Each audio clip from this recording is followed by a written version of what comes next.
Welcome back to Public Counsel's Facebook Live session on Giving Tuesday. Thanks for tuning back in. We're thrilled that you are doing so. We've had a great day so far and a few more sessions to come even after this one. I'm David Bubis, Director of Philanthropy at Public Counsel, and I have with us today Sharon Cartagena. Do you go Bomber Cartagena? Mm-hmm. Yes, thank you. Bomber Cartagena. I should know that, and I don't. Who's the directing attorney of our Children's Rights Project, and some of her team members. So, Sharon, how did you come to Public Counsel? What's your background? So I went to law school knowing that I wanted to do social justice work, and particularly in the child welfare system. I got my master's degree in social work with my law degree because I knew working with families and vulnerable families, I would need that background to be able to really connect with them. When I graduated law school, I worked at some other nonprofits, always with children and families. And then 5 years ago, I came to Public Counsel to head the Transition Age Youth Project. Great. So you've been here how long now? 5 years. Fantastic.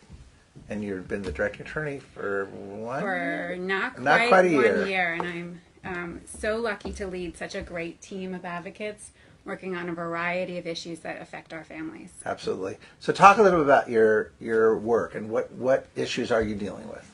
So the Children's Rights Project is one of the biggest projects at Public Counsel, and we have a lot of sort of sub-projects within our project.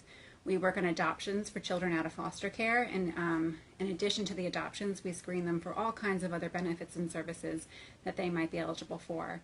We run a guardianship clinic at the Stanley Moss Courthouse, assisting over 1,000 litigants every year, preparing and to file for guardianship, and also parents filing to terminate for guardianships.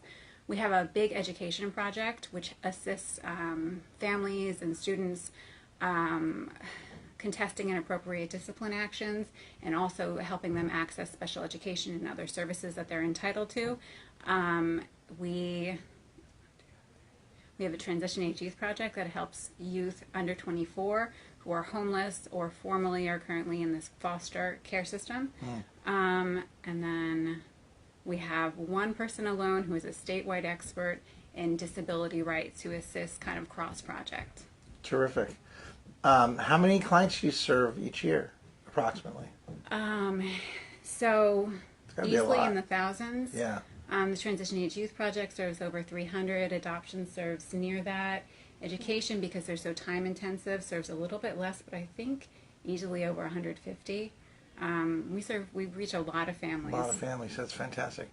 Part of the reason you can reach so many people is that you have the benefit of some pro bono attorneys and other people. So can you talk a little bit about the role of pro bono in your work?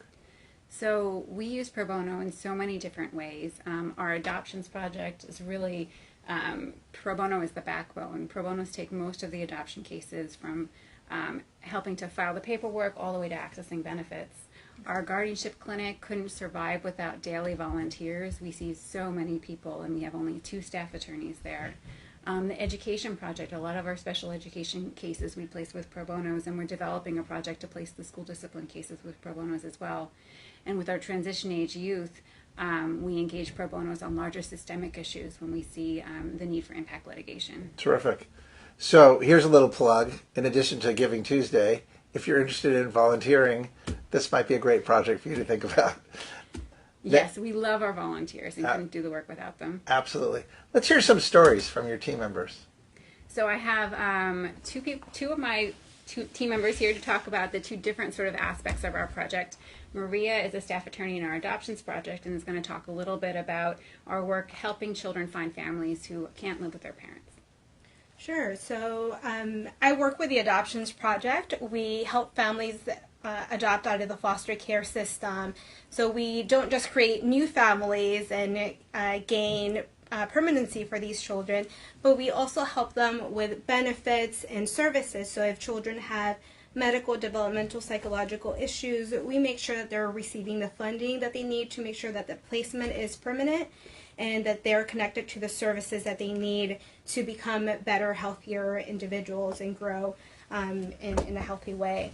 And aside from that, we also work on state and local policy issues that protect the interests of caregivers and foster children. So one of the cases that I wanted to share with everybody here was about the Bettis family. This involved two children who were removed from their foster parents, from their birth parents. The mom unfortunately suffered from chronic homelessness, and she had a very unfortunate addiction to meth. Anna, who was 7, and Robert, Anna was 5 and Robert was 7 when they were removed.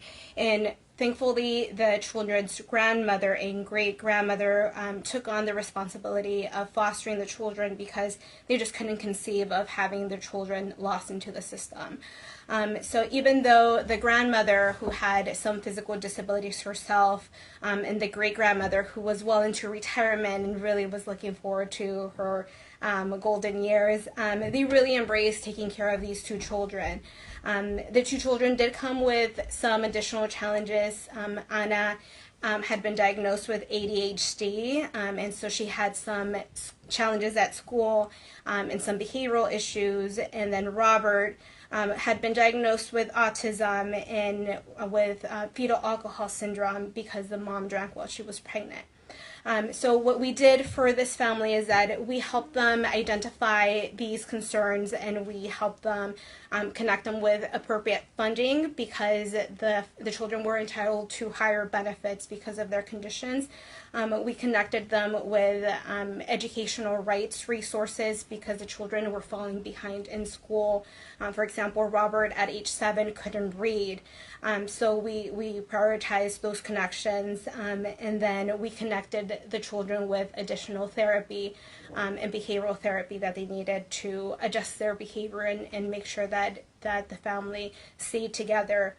With the adoption, it was a bittersweet experience because adoptions, of course, means that the parent couldn't reunify with a child.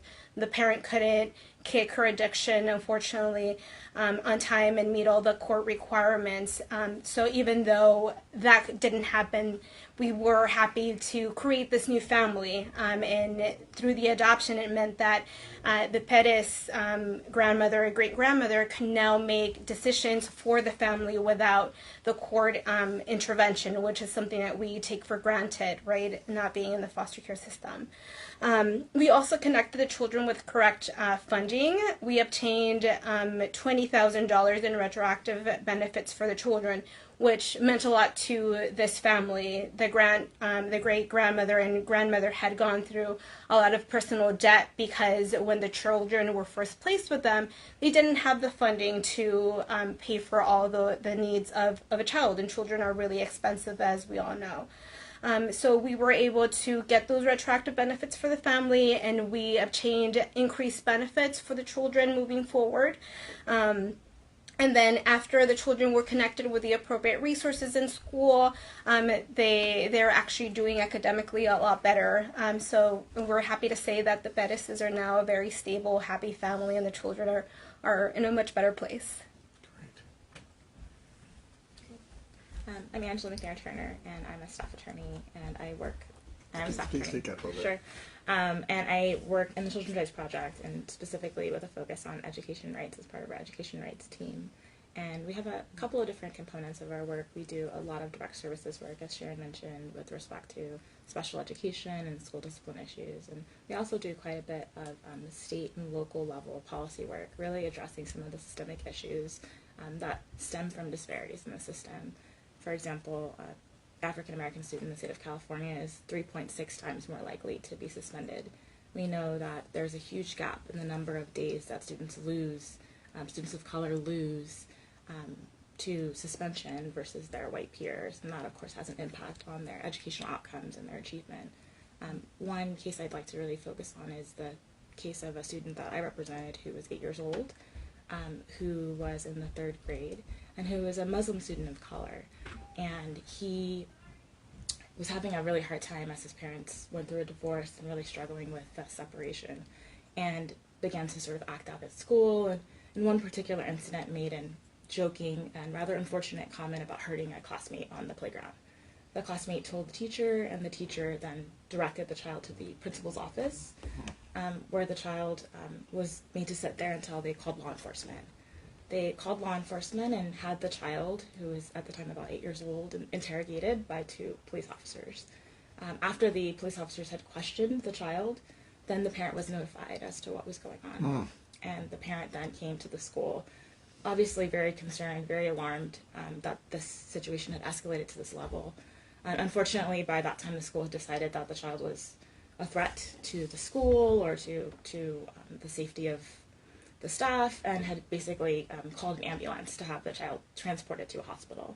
So the child was placed in restraints, which he didn't understand. He was really confused as to why he was being physically restrained, and transported via ambulance to the emergency room.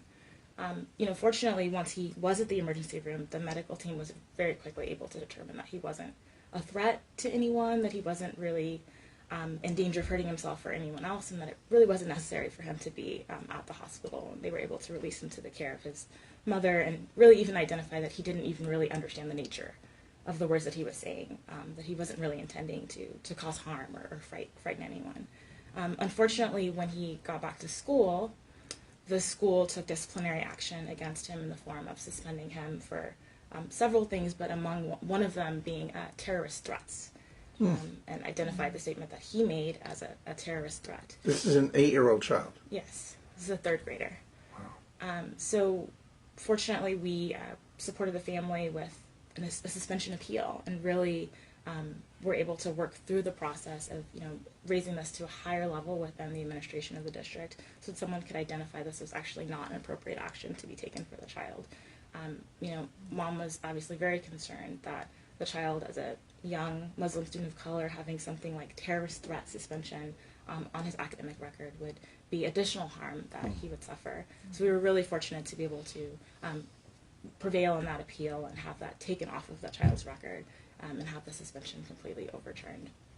Unfortunately, Mom did have to move the child from the school because there were repeated interactions of sort of what we would consider minor misbehavior being escalated to the level of having law enforcement come to the school and talk to the student and question the student as to what their behavior was. And unfortunately, this is something that we've seen in quite a few of our discipline cases. Wow. That's quite a story. Let me ask you guys, tell us a little bit about your background, how you came to public counsel. Sure, so I can start. I had worked with nonprofits before going to law school and knew that I wanted to become an attorney to work with low-income populations. So I had worked in disability rights and housing rights before and during law school. So I was a part-time student working full-time. Just having that experience and knowing that when you get an issue from a person that's low-income, there's a lot of legal areas that intersect. So a person with a housing issue might also have disability rights concerns. They might have immigration concerns. So really coming to public counsel was such a big goal for me because I knew that it's a place where there's so many areas that intersect. So in the public interest area, we really want to treat a client in a holistic way as much as possible. So I knew coming here we had access to so many attorneys and so with so much internal knowledge that if a client came with me, to me with an adoption issue, but they also had housing concerns or they had immigration concerns, I could access other attorneys and their knowledge and refer a family to those additional services to make sure that even though I was just working with them on one issue, their other concerns would not escalate and compromise the work that we were doing with the family. So it becomes a bit of a one-stop shop. Yeah, that's for what we families. hope for. Yeah, from a legal perspective. Sure. I knew going into law school that I really wanted to do public interest law. One of the reasons I went to law school was that I, growing up in LA County, had actually attended quite a few different schools and really was able to see the difference that being in a school that had a lot of resources made for me after having been in a school that had significantly less resources. And that really got me to be quite interested in educational equity and the impact that education has on students and on their trajectory in life. I was really fortunate to work for several really great nonprofits for a few years after coming out of law school, doing direct legal services, and really loved working with teens, really loved working with youth and young adults. and was fortunate to come to public counsel and really interested in sort of expanding my work, my direct services work, to be able to also do some local policy level work and some state level work. And I think one of the great things about our team is that we're able to not only make that direct impact for the individual clients, but then as we identify systemic issues in partnership with parents in the community, in partnership with our community organizations that we work closely with, we're able to elevate those things and make systemic change. That's great. Sharon, can you give some examples of some advocacy work that your unit is in the middle of doing, maybe at the statewide level?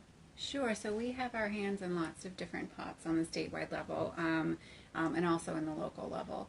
So one issue that we're particularly interested in with our youth is the issue of chronic youth homelessness in LA County. So LA County has seen a huge increase in youth homelessness, and we're also seeing some issues where youth are unfortunately pushed out of housing unnecessarily. So we're trying to identify the causes of that, where the causes come from, and how to attack them.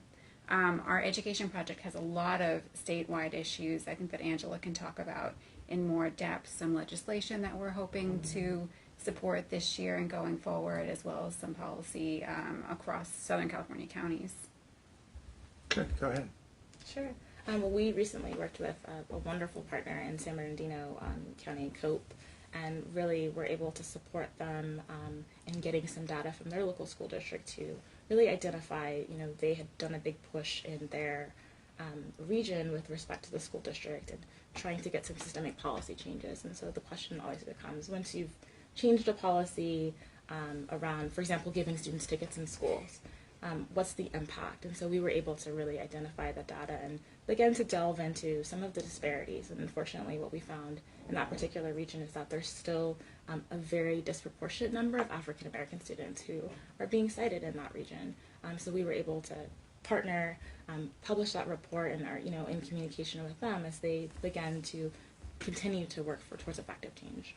Then also in our adoptions and guardianship units, this is a little technical, but California's changed foster care as we know it through something called Continuum of Care Reform, and we are intimately involved in working out the kinks because it was such large legislation that as it's rolled out in the last couple of years, there have been some problems that Maria knows about very intimately, and we have been working with other advocates, both statewide and locally, to try to work out those kinks, especially before the new big change to foster care on the federal level, Family First, comes down in the next year or two.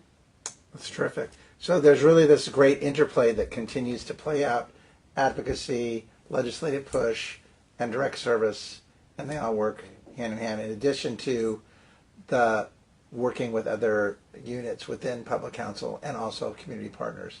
So there's an attempt at least to be as comprehensive as possible in confronting these challenges. Right? That's certainly our goal. Absolutely. Yes. There's one other component we didn't talk about, which is social workers on staff. So can you address that a little bit? What role do they play, and how do they assist in your work? Yes, so we have three social workers in children's rights. Including you? Well, no, actually four. There you go. And our social work team is really instrumental in helping our clients access the legal services.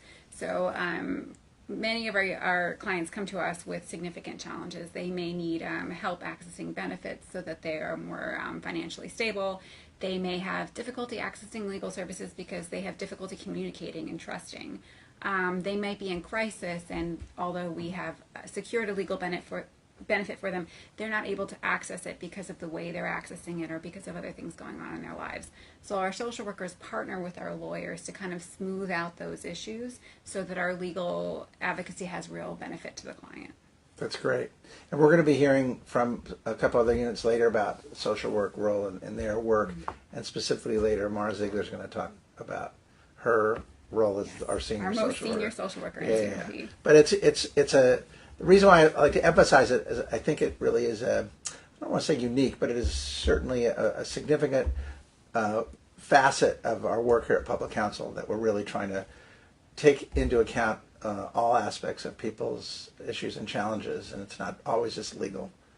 Well, and also having gone to social work school while I went to law school, I know that social workers and lawyers speak very different languages, and being able to have a multidisciplinary team allows us to connect to the other social workers in clients' lives, to clients themselves, to teachers, to other folks, so that we're all kind of on the same page.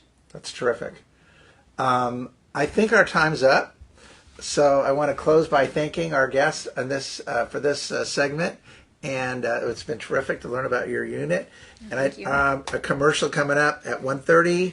We're going to learn about our Veterans Advancement Project, and David Daniels will be coming in to talk about his work with the veterans staff person, Amanda Pertisati. Is that right? I think so. She'll be here as well. Anyway, if you are moved and interested in our work, I encourage you to hit that donate button at the bottom of your Facebook page. We encourage donations all day long on Giving Tuesday or beyond. And every donation really, really helps. Every donation counts. We have the additional benefit today of a matching $50,000 gift from our Public Counsel Board of Directors. It's a match, a $1-to-$1 dollar-to-dollar match for any monies that come in today on Giving Tuesday. So please take advantage of doubling your money. That would be greatly appreciated. And if you want to learn more, certainly go to our website, publiccounsel.org. Thanks for tuning in. We'll see you at 1:30. Bye.